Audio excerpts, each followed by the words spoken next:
Hello నమస్తే.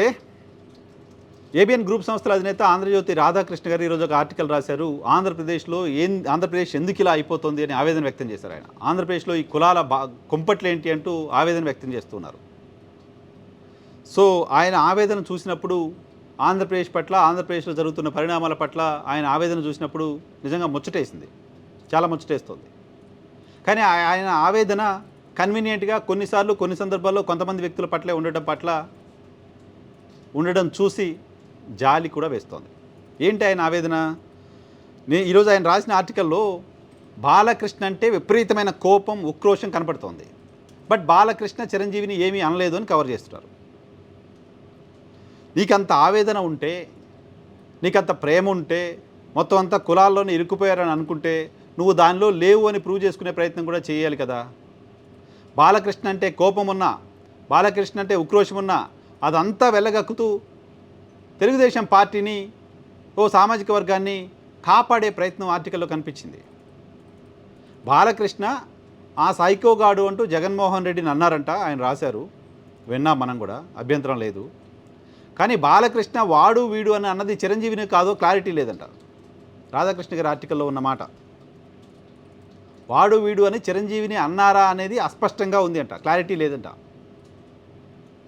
ఇంతకంటే hypocrisy ఏముంది? ఇంకా ఇంతకంటే కన్వీనియంట్గా ఓ కులం కోసం వార్తలు రాస్తున్నారు అనే మాట మీ పైన ఎవరైనా చేస్తే దాన్ని మీరు ఏ రకంగా సమర్థించుకుంటారు?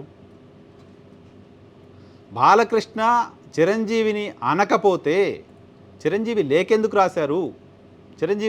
రాశారు? బాలకృష్ణ చిరంజీవినే అన్నాడు అంటూ కొంతమంది ప్రచారం చేశారా? బాలకృష్ణ చిరంజీవిని అన్నారంటూ సోషల్ మీడియాలో ప్రచారం జరిగిందా? నేరుగా సైకోగాడు అంటూ జగన్మోహన్ రెడ్డిని అంటే జగన్మోహన్ రెడ్డి వైపు నుంచి ఎక్కడ రియాక్షన్ లేదు. కానీ జగన్మోహన్ రెడ్డిని అనడం తప్పు, అయ్యన్న పాత్రుడు వారించాల్సింది, రఘురామకృష్ణరాజు వారించాల్సింది, చంద్రబాబు నాయుడు వారించాల్సింది అంటూ చాలా గొప్పగా చెప్పిన మీరు అసలు చిరంజీవిని మాటే అనలేదని మాట్లాడడం ద్వారా ఎవరిని కాపాడుతున్నారు? ఎవరిని ప్రొటెక్ట్ చేస్తున్నారు? ఎవరి ప్రయోజనాల కోసం రాస్తున్నారు? చెప్పండి. చిరంజీవి నిన్నేం అనలేదు, నిన్ను అన్నట్టుగా అక్కడేం కనపడలేదు, వినపడలేదు, నువ్వెందుకు ఇంత ఆవేశపడి లెటర్ రిలీజ్ చేశావు అని చెప్పండి కదా.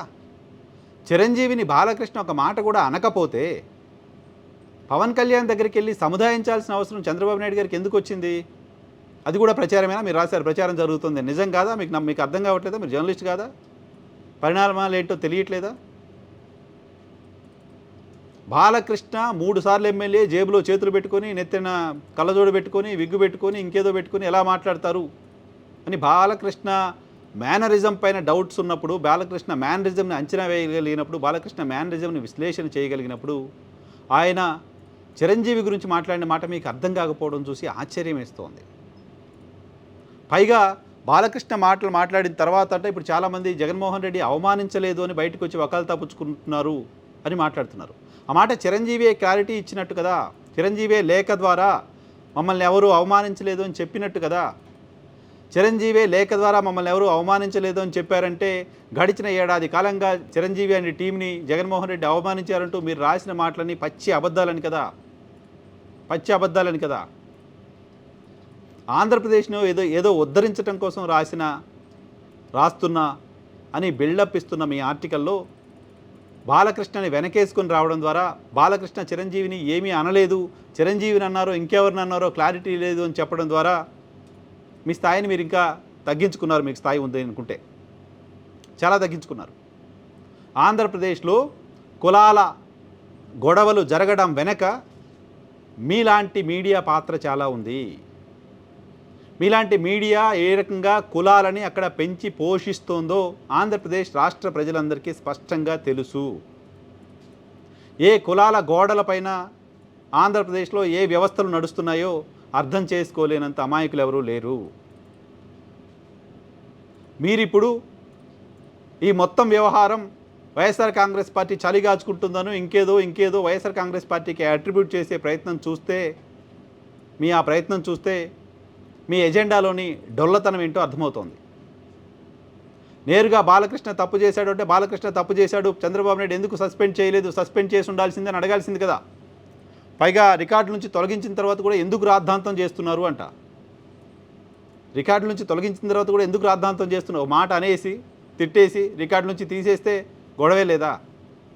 ఎవడు రెస్పాండ్ అవ్వకూడదా? ఆంధ్రప్రదేశ్లో ప్రజలు నాయకుడికి సంబంధించిన మాటలు పైన రెస్పాండ్ అవ్వడానికి సంబంధించి కూడా మీ దగ్గర నుంచి పర్మిషన్ తీసుకోవాలా? ఎవరు ఏ అంశం పైన రెస్పాండ్ అవ్వాలో పర్మిషన్ తీసుకోవాలా? బాలకృష్ణ పైన మీకున్న పాత కోపాన్ని అణుచుకొని ఆయన్ని కాపాడే ప్రయత్నం తెలుగుదేశం పార్టీ కోణంలో చేస్తూ వ్యక్తిగతంగా బాలకృష్ణని తప్పుపడుతూ, బాలకృష్ణ అనేవాడు తెలుగుదేశం పార్టీలో ఒక ఎమ్మెల్యే మాత్రమే, బాలకృష్ణ అనేవాడు గొప్ప నటుడేం కాదు, బాలకృష్ణ అనేవాడు వస్తే జనాలు వస్తారేమో కానీ ఓట్లు వేయరు, బాలకృష్ణ కూడా తెలుగుదేశం పార్టీ లేకపోతే ఎమ్మెల్యేగా గెలిచే పరిస్థితి ఉండదు. మీరు రాసిన మాటలు ఇవి. బాలకృష్ణ తండ్రి స్థాపించిన తెలుగుదేశం పార్టీ, బాలకృష్ణ తండ్రి నిలబెట్టిన తెలుగుదేశం పార్టీ, ఆ పార్టీలో ఆయన ఆ పార్టీ లేకుండా ఎమ్మెల్యేగా కూడా గెలవలేడు అనే మాట మీరు రాసే పరిస్థితిలో వచ్చారంటే మీకు బాలకృష్ణ పట్ల ఉన్న ప్రేమేంటో అర్థమవుతోంది. మీరు ఈ ఆర్టికల్లో బాలకృష్ణ చిరంజీవిని అనలేదు అనే మాట రాయడం వెనుక మీకు తెలుగుదేశం పార్టీ పైన ఉన్న ప్రేమ కనిపించింది, బాలకృష్ణ పైన ఉక్రోషం కూడా కనిపించింది. బాలకృష్ణ జగన్మోహన్ రెడ్డిని అన్న మాటల్ని మీరు తప్పుపడుతూ రాయడం ద్వారా ఆయన తెలుగుదేశం పార్టీ లేకుండా ఎమ్మెల్యేగా కూడా గెలవలేడు అని మాట్లాడడం ద్వారా. సో మీ వ్యాఖ్యలు, మీ రాతలు, మీ కమెంట్సు బాలకృష్ణకి కోపం తెప్పిస్తాయి, తెలుగుదేశం పార్టీ నాయకత్వానికి ఆనందాన్ని కలిగిస్తాయి. బాలకృష్ణ కోపాన్ని కంట్రోల్ చేయగలిగిన స్థాయిలో ప్రస్తుతం తెలుగుదేశం పార్టీ నాయకత్వం ఉంది కాబట్టి ఓకే. బాలకృష్ణ కోపం కట్టలు తెంచుకున్న రోజు చాలా వాస్తవాలు ఖచ్చితంగా బయటకు వస్తాయి.